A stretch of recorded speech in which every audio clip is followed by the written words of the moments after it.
They use trans people to strip all DEIA, diversity, equity, inclusion, and accessibility under the guise of attacking trans people, for example. Do you think that there's more propaganda now, or the propaganda is just changing from like pro-American to anti-woke?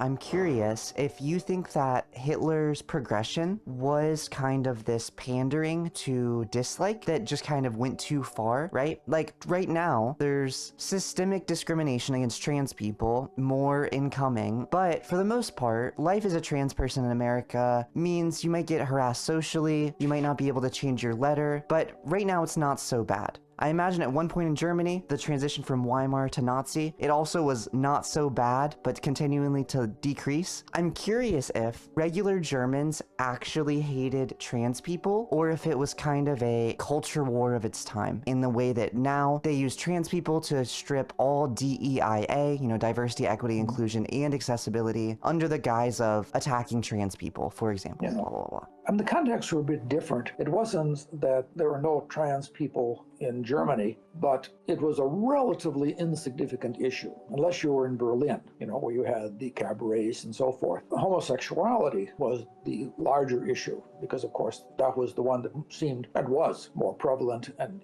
people could imagine. So I think what happened, and I think you hinted on that, for a lot of Germans, they might disagree with, say, being gay, but they weren't rabid on the subject. What got them angry, and the Nazis exploited, was the feeling that this was being pushed. In other words, there was this sinister conspiracy that was out to do it. And of course, you see the same thing in the US. I mean, I think a lot of Americans might say, well, I'm not a great fan of homosexuality for this reason or that reason, but live and let live. If, on the other hand, you say, well, people want to have trans males, people competing in athletic contests where they've got essentially a male body claiming to be female, people would say, well, guess what? That gets them a bit more than a bit angry. Or the same is true with, drag shows in kindergartens or something like that. And that, I think, is one of the things which really was difficult for the Democrats to overcome, because the Democrats in the last election were viewed not only as being sympathetic, but being really sympathetic. Propagators even, pushing these ideologies. I think in some cases accurate, some cases not. For a lot of people, that really was the straw that tipped them over. So it's the developments are there, and it's clear that for a significant part of the population, this is effective rhetorical ground. How do you balance some degree of propagandized information? If it's a nation's run educational system, there's bound to be some degree of bias and propaganda, right?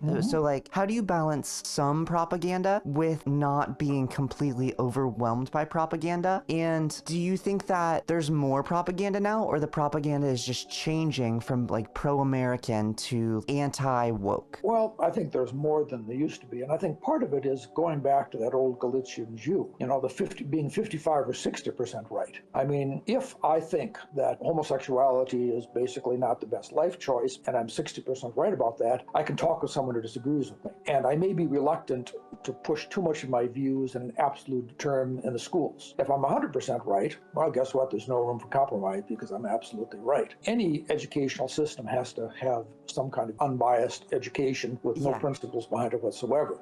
But I think if you're 55 or 60%, you're less propagandistic than if you're 100%.